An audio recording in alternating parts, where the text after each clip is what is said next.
Good morning, dear students. How are you all doing today? I wish that you are all doing well and safe at home. Welcome to ABN and PRR College of Science online classes for BSc BCom first year, second semester students. Today, I would like to continue my presentation on Ode to the West Wind in Unit 2. In fact, I uploaded part 1 2 weeks ago. I want to continue the same poem from Canto 2, stanza 1. As I told you, this ode is divided into 5 cantos. Cantos means divisions. We completed Canto 1 in my last video. In this video, I start with Canto 2, stanza 1. Before going to Canto 2, just I want to bring to your notice, bring to your memory that ode is a short poem, a lyric poem written by P.B. Shelley, British writer. These words are written to praise a person, an event, an incident. Here the poet is praising the wind, west wind. So he gave it such a title, Ode to the West Wind. As I told you, this poem was written after the death of his son. So he was in a very sad mood. He wants to end his life immediately and he wants to get a new life. So he wants to convey his philosophy through this poem. In the first canto, when he was describing the nature, wind, look at this west wind. Oh wind, you are the essence of the fall. You are the essence of the fall means falls represents autumn season. In autumn season, the nature, if you observe the nature, all leaves from the trees fall, so that is called fallen season of fall, autumn season. So the poet in the beginning lines itself, he says that you are the essence of the fall, you are invisible but you scattered everywhere. They look like ghosts running away from the witch. They look like crowds of people. The fallen leaves look like crowds of sick people. They lie there, cold and humble, like dead bodies in their graves, until your blue sister. Who is that blue sister? The spring wind blows her trumpet and wakes up the earth. Then she brings out, she means here blue sister, the spring season. She brings out the birds. They are like flocks of sheep. They feed in the open air. And she fills the meadows and the hills with the sweet smells and a beautiful colors. Oh, unruly west wind, you wild wind, moving everywhere. You are both an exterminator and a savior. Please listen to me, please listen to me. That's what his plea in Canto 1. In Canto 2, he was describing the same wind. He continued to describe the west wind.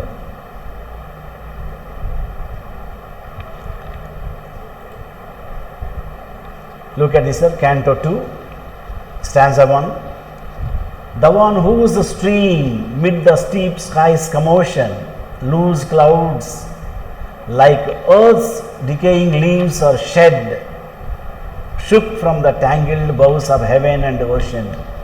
Look at this stanza. here some words are highlighted with red in color, red color. Mid means middle, commotion, vibration, turbulence, turbulence, skies turbulence, loose clouds, like. My dear students, you remember in literature, especially in poetry, wherever you come across words like words such as like as, it means that the poet is comparing, is giving a comparison. Like thou means you on whose stream, flow of water, stream. Middle the steep skies, turbulence, commotion, loose clouds like earth's decaying leaves are shed. Comparison between the skies, how the clouds are, how the skies, clouds are compared with leaves, decaying leaves. In the first canto, in the first stanza also, he was describing that you, west wind, scattered the leaves, decaying leaves. So here once again he is comparing. Leaves are shed, scattered, shook from the tangled, twisted boughs, branches of tree. Boughs are branches of tree of heaven and ocean. Again the speaker addresses the wind as a person here, calling it the one who will lose clouds, shattered. Clouds are also dispersing, loose clouds, and shake the leaves of the boughs of heaven and ocean, as if the wind scattered decaying leaves. Leaves are running like ghosts. Here also comparing the clouds in these lines. Boughs, branches of tree. Boughs means branches of tree of heaven and ocean. This reads almost as psalm. Psalm means lyric, song, poem. This reads almost as a song, as if the speaker is praising the wind for its power, and he is praising the power of wind in the first stanza. Second stanza, angels of rain and lightning, there are spreading on the blue surface of thine airy surge, like the bright hair uplifted from the head. Here also simile once again. The above first stanza, there is a simile. As I explained to you in the beginning, figures of speeches. In simile, two objects are compared, two different objects are compared. They have the same quality. So in simile you find like, you use literary words like and as. Here also in the second stanza, like the bright hair uplifted from the head, angels of rain and lightning, they are spread on the blue surface of thine, your, full of air, surge. Surge means here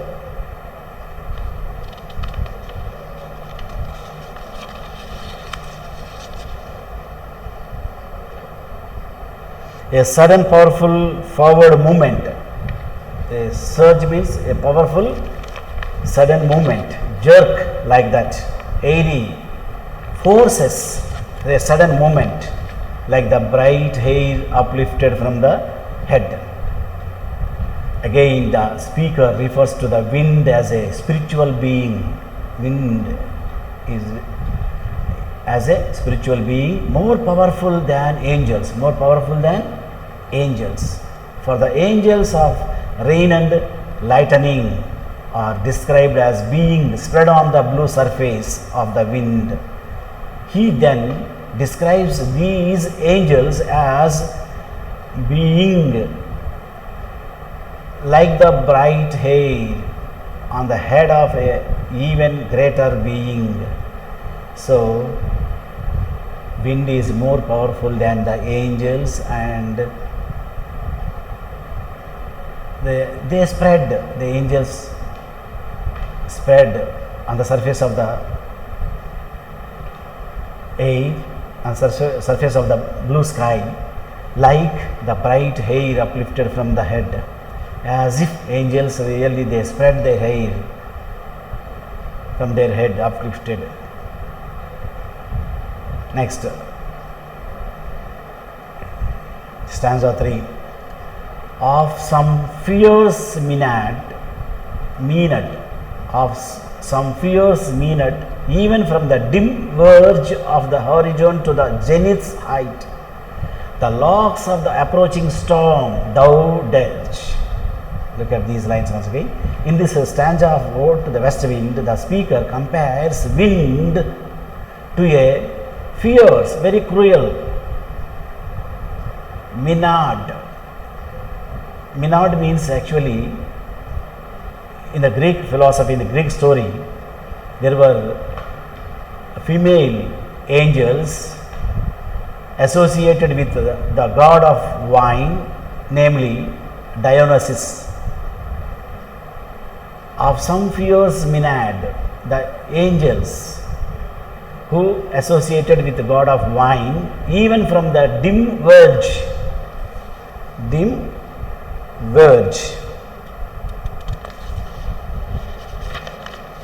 edge, verge means edge of the horizon, to the zenith's height.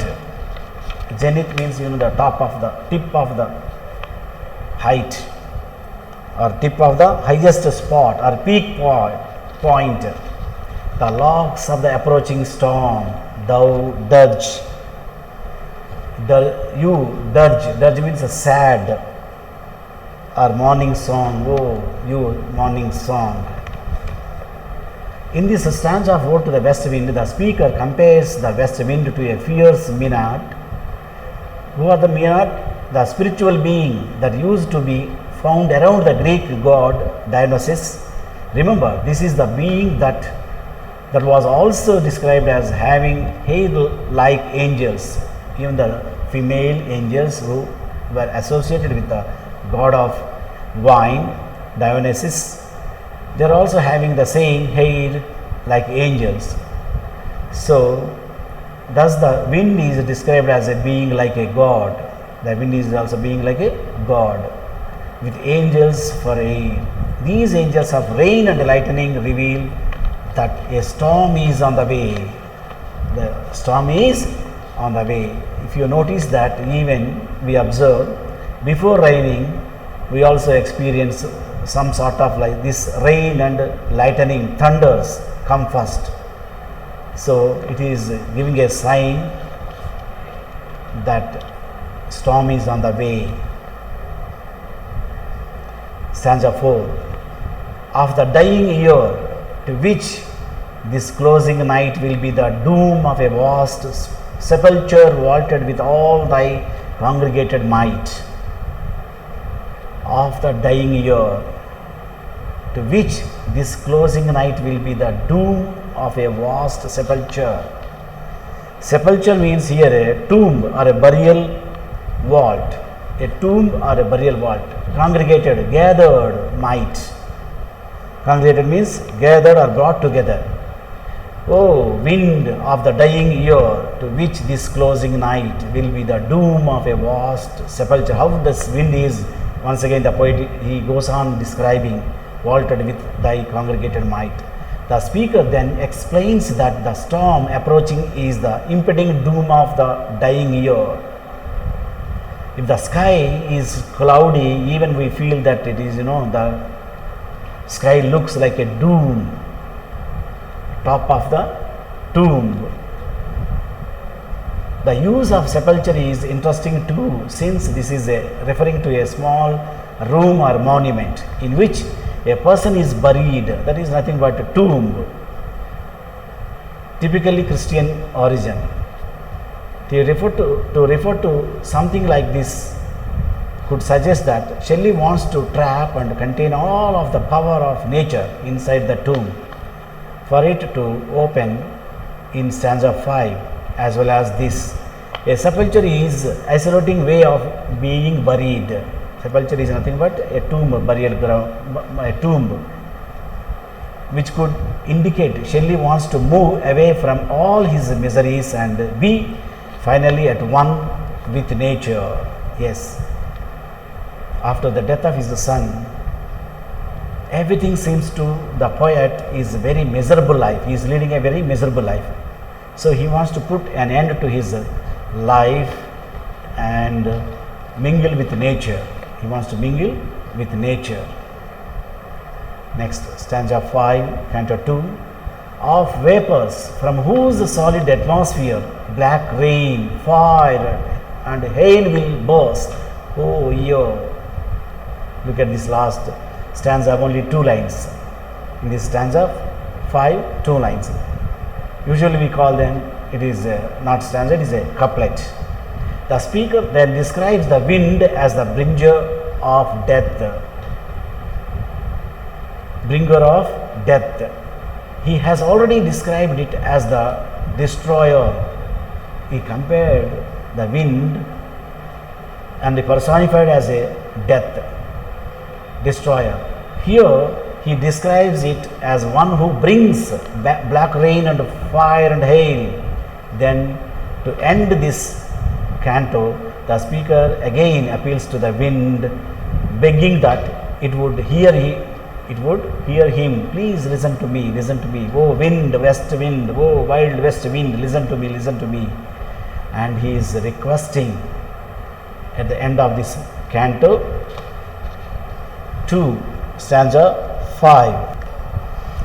Dear students, at the end of each canto, I am giving the complete summary of canto 2.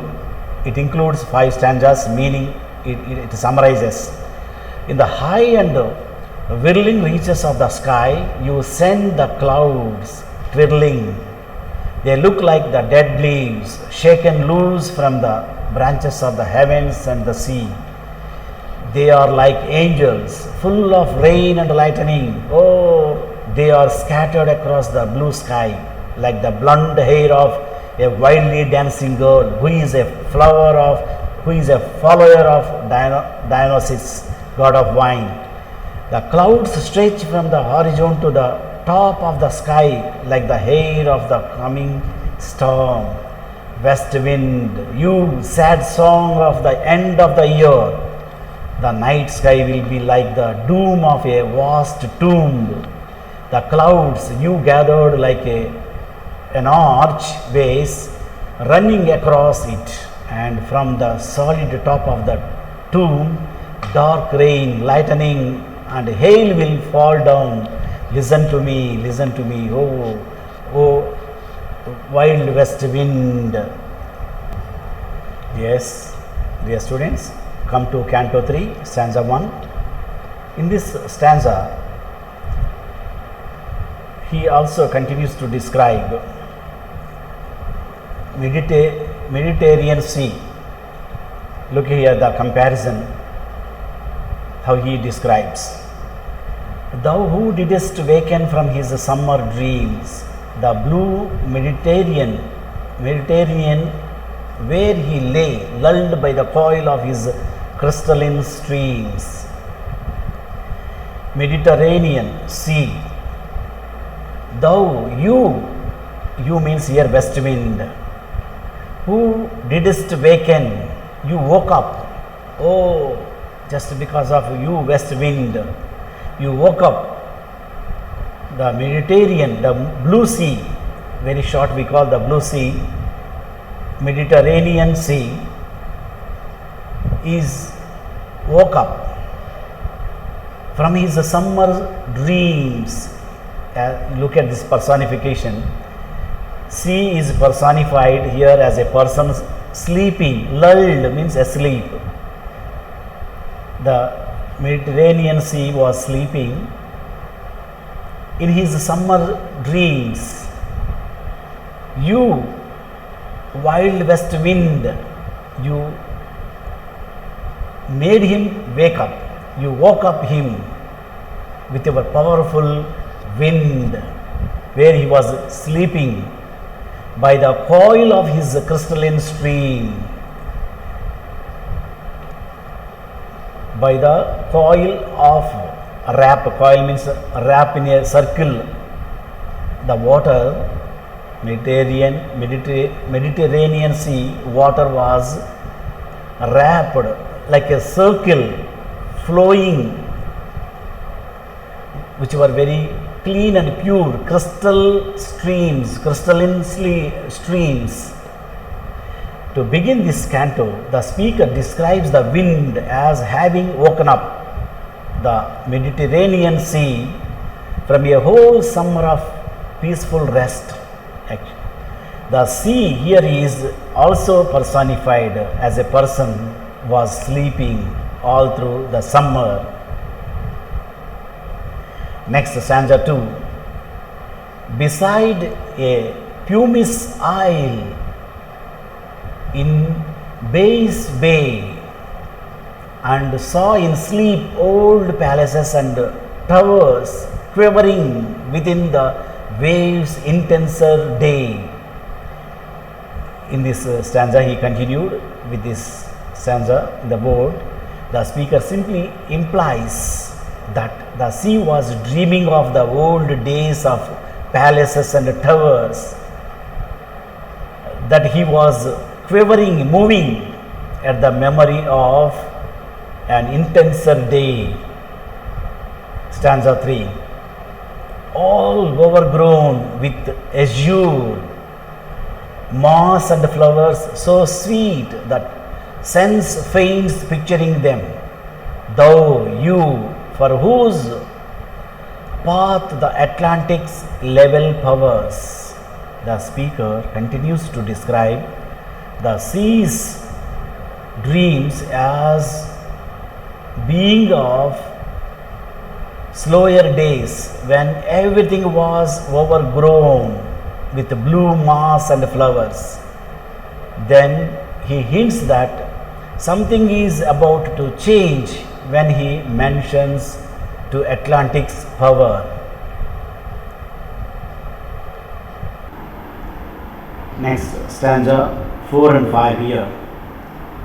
Cleave themselves into charms, while far below the sea blooms and the woozy woods which wear the sapless foliage of the ocean know thy voice and suddenly grow grey with fear and tremble and despoil themselves. Oh, hear! This stanza of Ode to the West Wind is in reference to the sea's reaction to the power of the wind. The west wind is so powerful. How this wind influences other, even sea, ocean also, Mediterranean Sea and other things. At the first sign of the strong wind, the sea seems to cleave, split. Cleave means split into charms. Charms means your valleys. A separate water is split into two flows, two streams, and grow grey with fear as they tremble at the power of the wind. Trembling, shivering, shaking at the power of the wind. Again, this stanza reflects a song. Song means a song in the worship of a God so mighty that nature itself trembles in its sight. The nature itself is shivering, trembles in its sight when the wind comes, the west wind comes. How beautifully the poet is describing the power of west wind. The summary of this Canto 3. Oh, west wind, you woke up the Mediterranean Sea from its summer dreams. That blue sea, as I told you, Mediterranean Sea is also known as Blue Sea. which lay wrapped in its crystal clear currents, water flows, was snoozing near an island made of volcanic rock in the Bay of Naples. Bay means Naples, near Naples, Italy. In the waters of the bay, you saw the ruins of old palaces and towers, now submerged in the water's thicker form of daylight. These ruins were overgrown with a sea plants that looked like blue moss and flowers. They are so beautiful that I faint when I think of them. You, whose path turns the smooth surface of the Atlantic Ocean into tall waves, while deep below the surface sea, flowers and forests of seaweed which have leaves with no sap, hear your voice and turn grey from fear, trembling, losing their flowers and leaves. Listen to me, wind, please listen to me. Okay, dear students, now we come to Canto 4, stanza 1. We discuss here. If I were a dead leaf, thou mightest bear. If I were a swift cloud to fly with thee, a wave to pant beneath thy power and share. If I were, look at this stanza, especially if clause is used, conditional, unfulfilled conditional clause is used. If I were a prime minister, if I were a chief minister, like that. Here also the poet P.B. Shelley was using, if I were a dead leaf, thou mightest bear. If I were a swift cloud to fly with thee, with you, thee means you, a wave to pant, beneath thy power and share. Pant means actually breath, breathing, breathe hard. Here the speaker finally brings his attention to himself.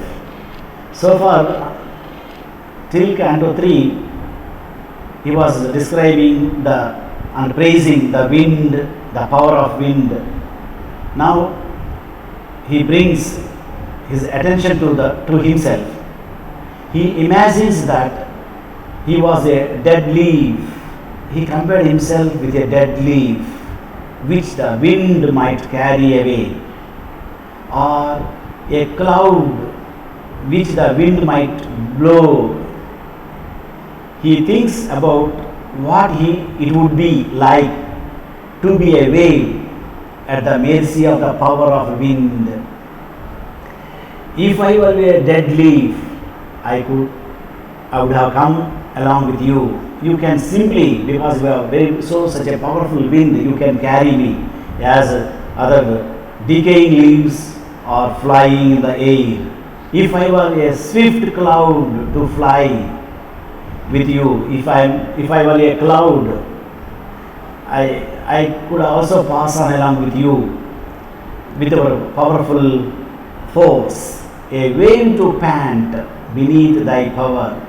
Even if I would be like a wave in the sea, I can also move along with you. Please, he wants to fly along with the west wind. So he brings his attention to himself and he compares himself. If I were a dead leaf, if I were a swift cloud, if I were a wave, like this in this stanza. If I were a dead leaf, I can also fly. If I were a cloud, I can also fly. If I were a wave, I can flow along with you. He wants to move from this place. Next, stanza 2. The impulse of thy strength, the impulse, the force, the power of your strength. Thy means your. Only less free than thou, O uncontrollable. If even I were as in my boyhood and could be, the speaker as if he says that he's going back to his childhood. Even if I would have a boy, I could run as I used to run in my childhood.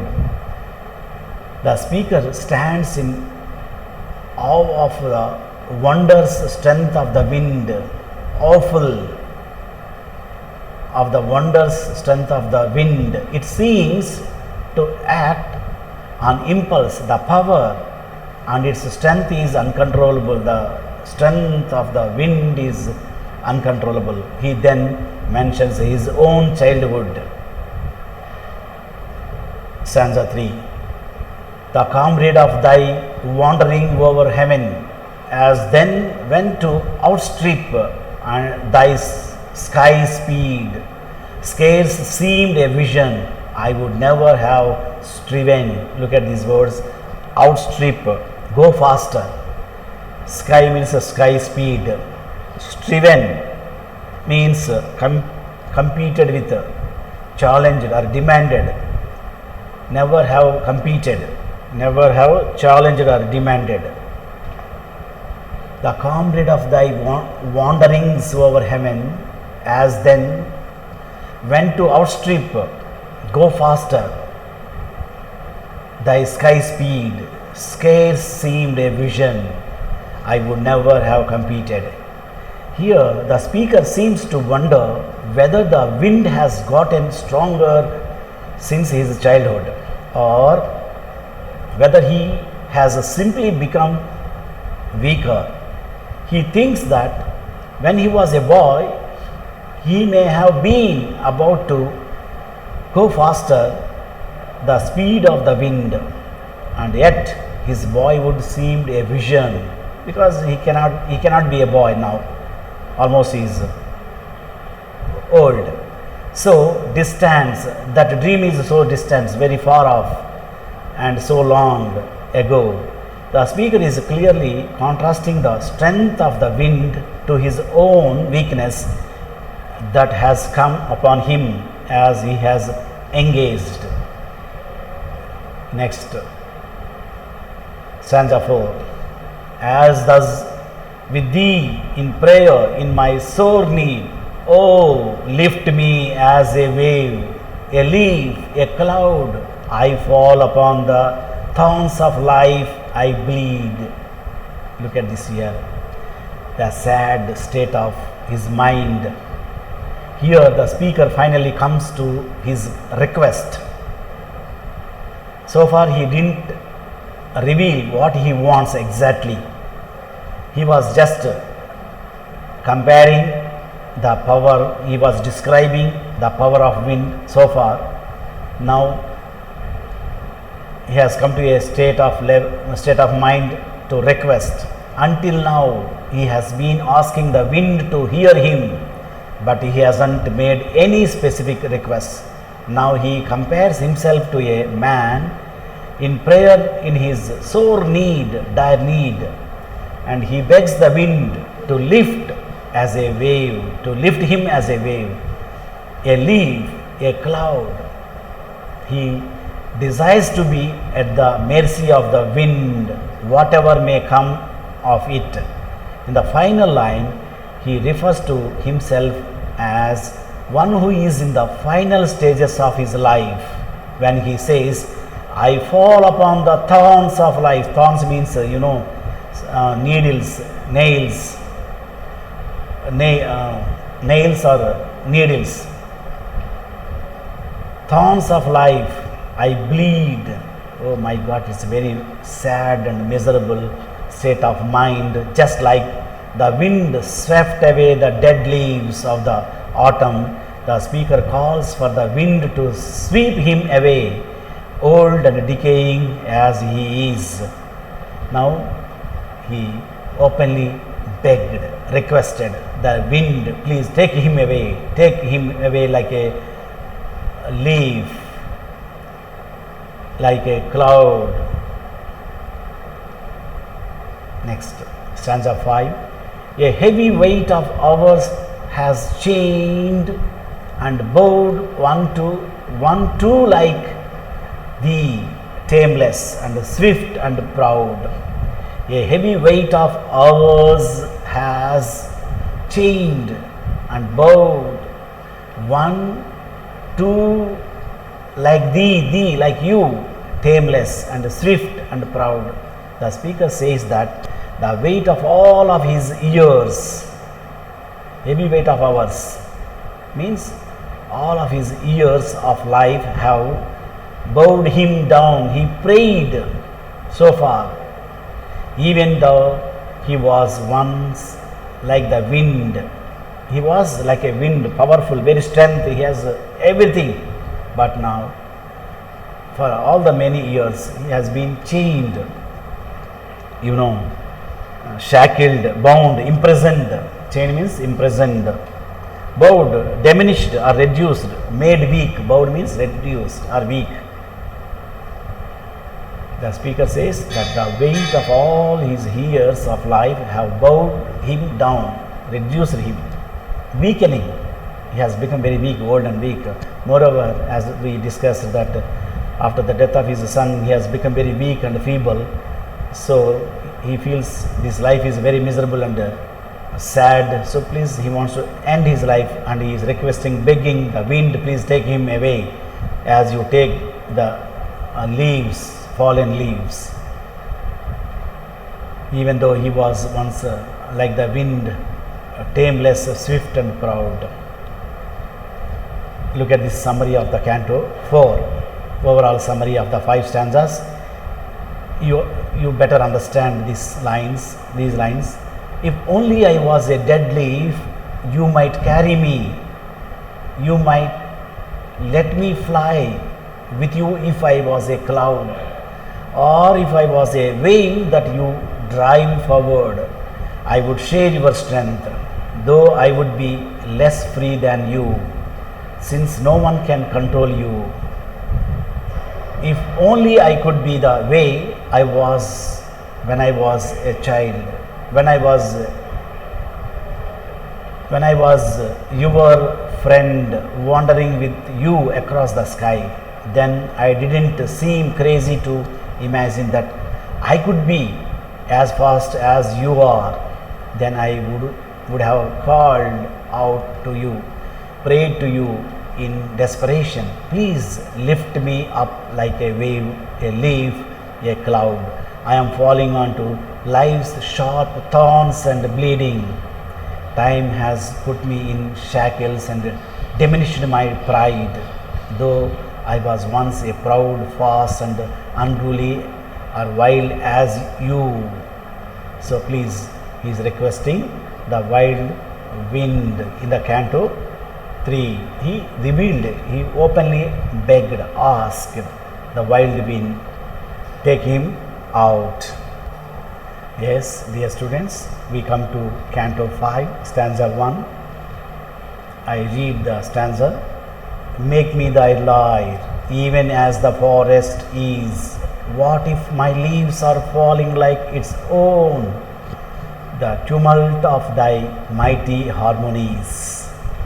Lyre, it is a harp musical instrument. Tumult of, it is also a musical note of your mighty harmonies, powerful music.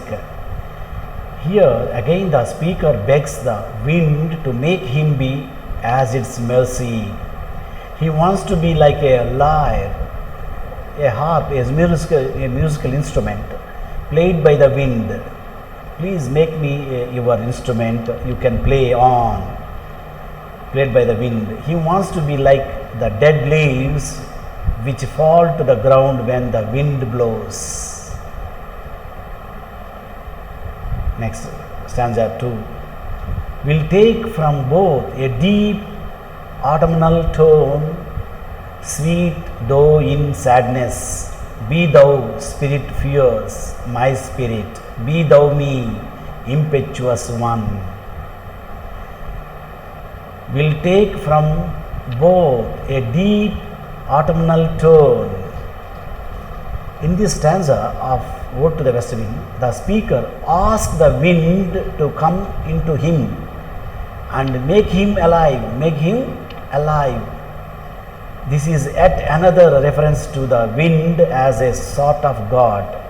In some religions, particularly the Christian religion, there is the belief that to have a new life, one must receive the Holy Spirit into his body being. This is precisely what the speaker is asking the wind to do to him. He realizes that for this to happen, his old self would be swept away. That is why he describes this as sweet, though in sadness. But he asked the spirit of the wind to be his own spirit and to be one with him. And he continued to beg the wind, take his life away. Stanza 3 and 4. Stanza 3. Drive my dead thoughts over the universe like withered leaves to quicken a new birth, and by the incantation of his verse means poem, quicken, incantation, chanting or singing a song, by the singing a song of verse. Drive my dead thoughts over the universe like withered leaves to quicken a new birth. Like once again simile, comparing his thoughts, dead thoughts, old thoughts. Take my dead thoughts over the universe. The speaker asked the wind to drive dead thoughts over the universe so that even as he dies, others might take his thoughts and his ideas and give them new birth. He thinks that perhaps this might even happen when the very words he is speaking now. Stanza 4. Scatter as from an unextinguished earth, ashes and sparks my words among mankind. Be through my lips to unawakened earth. Scatter as from an unextinguished. Unextinguished means still on fire. Ashes and sparks my words among mankind. Be through my lips to unawakened earth. Unawakened. Actually, the word can mean both asleep or unknowing, or you can also say unenlightened words. The speaker asked the wind to scatter his thoughts as ashes and sparks, that his words might kindle a fire among mankind and perhaps awaken the sleeping earth. So how strongly, how desperately he is requesting the wind. Stanza 5. The trumpet of a prophecy, O wind, if winter comes, can spring be far behind? This is a couplet, stanza in 2 lines. The speaker has used spiritual and biblical references throughout Ode to the West Wind to personify the wind as a god, but here he makes it a little more specific. When he says the trumpet of prophecy, he is specifically referring to the end of the world as the Bible describes it. When the trumpet of prophecy is blown, Christ is believed to return to earth to judge the inhabitants. The speaker asked the wind to blow the trumpet because of the speaker's tone throughout the Ode to the West Wind. It would make sense if this was the speaker's own personal trumpet marking the end of his life. He wants the wind to blow this trumpet. With the last 2 lines of Ode to the West Wind, the speaker reveals why he has begged the wind to take him away in death. He says, if winter comes, can spring be far behind? This reveals his hope that there is an afterlife for him. there is a life after death. He desperately hopes that he might leave behind his dying body and enter into a new life after his death. This is the philosophy you can understand through this poem, Ode to the West Wind. There is even in Hindu or in other mythological books, you find this kind of philosophy. There is a life after death. So once you are in misery, you want to end your life and take another birth, rebirth.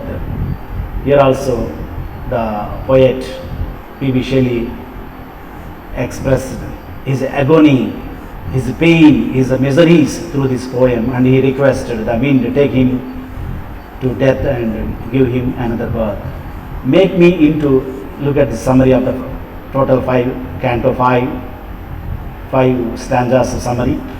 Make me into your musical instrument, just as the forest is when you blow through it. So, what if my leaves are falling like the forest leaves? The rukus of your powerful music, the notes of your powerful music will bring a deep autumn music out of both me and the forest. It will be beautiful even it's sad. Unruly soul, you should become my soul. You should become me.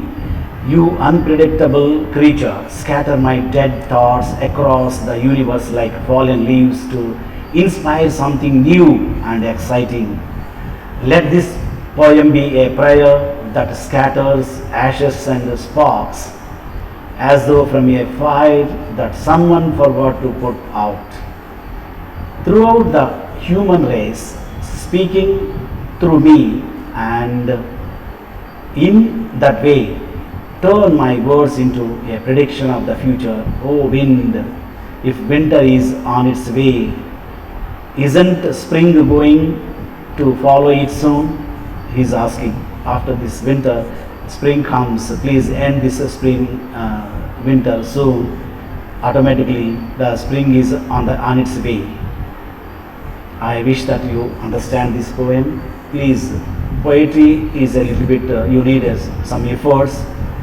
I try to explain to you. I have given summary for each line and cantos, each stanza. Please go through this once, twice or thrice till you understand. I wish a good luck to you all. Your exams are nearing. Thank you for your monumental patience. Please do well in your forthcoming examinations. I know that you are all busy with your practicals. At the same time, please focus on your theory examinations. Please make micro planning for your study. Do well. Wish you all good luck. Thank you very much for giving me this opportunity to teach you some lessons.